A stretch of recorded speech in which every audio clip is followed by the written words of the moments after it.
नमस्कार दोस्तों, आप सभी को स्वागत है एग्जाम टाइम यूट्यूब चैनल पे।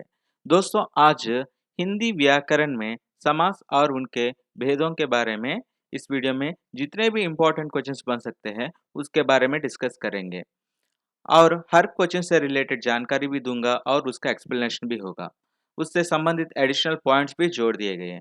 आप इस वीडियो का पीडीएफ फाइल डिस्क्रिप्शन में से डाउनलोड कर सकते हैं। आप हमारे चैनल पे अभी नए हैं तो सब्सक्राइब कीजिए और घंटी बटन दबाइए ताकि हमारी हर एक वीडियो आप तक पहुंच सके। आप इस वीडियो को ज़्यादा से ज़्यादा लाइक कीजिए, शेयर कीजिए और कमेंट कीजिए। चलिए शुरू करते हैं। आज का पहला प्रश्न, दो या उससे अधिक शब्दों के संयोग से बने स्वतंत्र तथा सार्थक शब्द को क्या कहते हैं? इसका बी ऑप्शन सही, समास। आप उदाहरण में देख सकते हैं, प्रेम से अंध। यहाँ पर दो शब्दों के मिलके क्या हुआ, प्रेमांध नामक एक शब्द हो गया। यह एक सार्थक शब्द है, यही समास है। अगला सवाल, समास का अर्थ क्या है? इसका सी ऑप्शन सही, संक्षेप। उदाहरण देख लीजिए, गायों के लिए शाला, गौशाला। गायों के लिए शाला एक वाक्य है, यह गौशाला नामक एक शब्द बन गया। यह समास का एक संक्षेप रूप है। गौशाला शब्द सुनते ही हम लोगों को ये पता चलता है यह गायों के लिए शाला, इसलिए समास को संक्षेप कहा गया। अगला सवाल, समास होने के पूर्व पदों के रूप को क्या कहते हैं? इसका यह ऑप्शन सही, समास विग्रह। उदाहरण देख लीजिए, लंबा है उदर जिसका, लंबोदर। ये लंबा है उधर जिसका, ये वाक्य क्या हुआ, समास का विग्रह हो गया। इसी को हम समास का विग्रह कहते हैं। अगला सवाल, समास होने के बाद बने संक्षेप रूप को क्या कहते हैं? इसका डी ऑप्शन सही, बी और सी। बी क्या है, समस्त पद। सी क्या है, सामासिक पद। इन दोनों को संक्षेप रूप कहते हैं। उदाहरण देख लीजिए, माता पिता, पाठशाला, चरण कमल। इन तीनों को हम समस्त पद या सामासिक पद कहते हैं। समास होने से पूर्व पदों को क्या कहते हैं? समास का विग्रह कहते हैं। समास के बाद बने संक्षिप्त पद को संक्षेप रूप को क्या कहते हैं? समस्त पद या सामासिक पद कहते हैं। ये जान लीजिए। अगला सवाल, दिनानुदिन समस्त पद का विग्रह कीजिए। इसका बी ऑप्शन सही, दिन के बाद दिन। अगला सवाल, मन के अनुसार विग्रह का समस्त पद पहचानिए। इसका सी ऑप्शन सही, मन माना।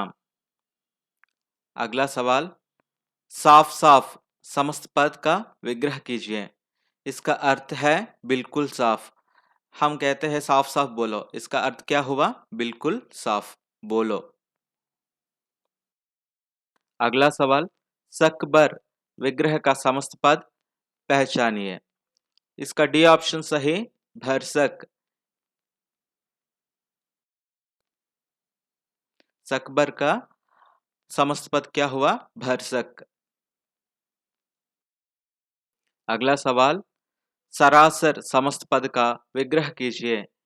इसका यह ऑप्शन सही, एकदम से। अगला सवाल, हिंदी में समास के कितने भेद हैं?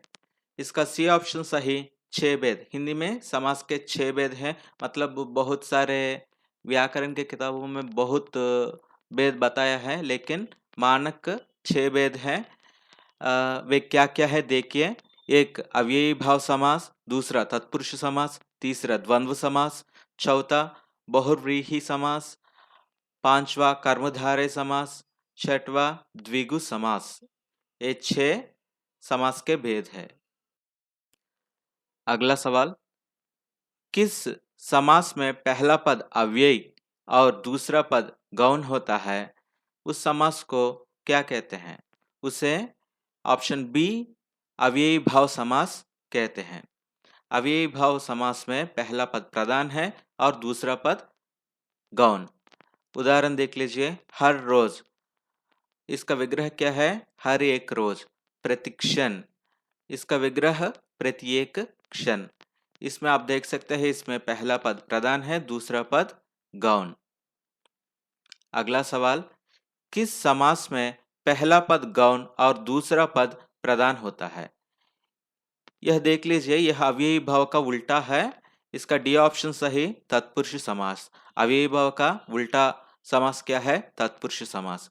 इसमें पहला पद गौण, दूसरा पद प्रधान होता है। अव्ययी भाव समास में पहला पद प्रधान और दूसरा पद गौण होता है। आप तत्पुरुष समास का उदाहरण देख लीजिए, गौशाला। इसका विग्रह क्या है? गायों के लिए शाला। दूसरा उदाहरण जन्मांध। इसका विग्रह क्या है? जन्म से अंध। अगला सवाल, किस समास में दोनों पद प्रधान होते हैं? इसका डी ऑप्शन सही, द्वंद्व। द्वंद्व समास में दोनों पद प्रधान है। उदाहरण देखिए, माता पिता, माता और पिता। धर्माधर्म, धर्म और धर्म या अधर्म, धर्म और अधर्म दोनों कह सकते हैं। अगला सवाल, किस समास में दोनों पद अप्रधान होते हैं? इसका बी ऑप्शन सही, बहुव्रीहि समास। द्वंद्व समास में क्या है? दोनों पद प्रधान है। बहुव्रीहि समास में दोनों पद अप्रधान है। दोनों उल्टा है। इसका उदाहरण देख लीजिए, पीतांबर, पीले है वस्त्र जिसके। गिरिधर, गिरि को धारण करने वाला जो। अगला सवाल, निम्न में से कर्मधारय समास की विशेषता पहचानिए। इसका सी ऑप्शन सही, ए और बी। ए क्या है? दोनों पद उपमेय उपमान होता है। और बी क्या है? दोनों पद विशेषण विशेष होता है। आप उदाहरण देख लीजिए, महाराजा। इसका विग्रह क्या है? महान है जो राजा।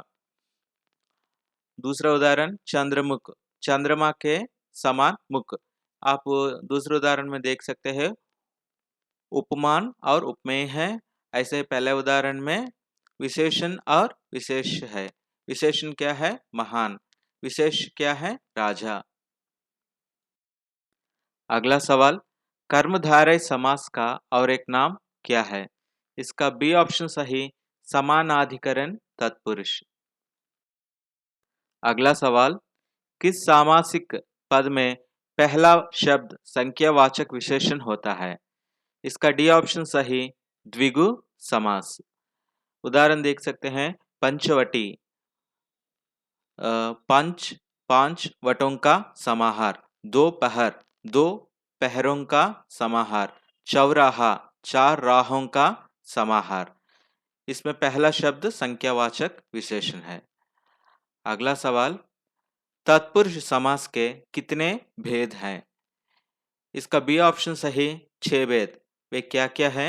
एक कर्म तत्पुरुष, दूसरा करण तत्पुरुष, तीसरा संप्रदान तत्पुरुष, चौथा अपादान तत्पुरुष, पांचवा संबंध तत्पुरुष, छठवा अधिकरण तत्पुरुष। अगला सवाल, कर्म तत्पुरुष में किस कारक चिन्ह का लोप होता है? इसका ये ऑप्शन सही, को। गृहागत, गृह को आगत।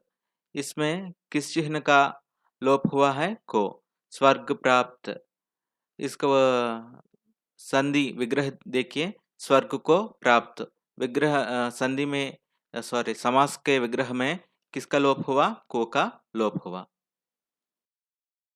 अगला सवाल, करण तत्पुरुष में किस कारक चिन्ह का लोप होता है? इसका बी ऑप्शन सही, के द्वारा और से।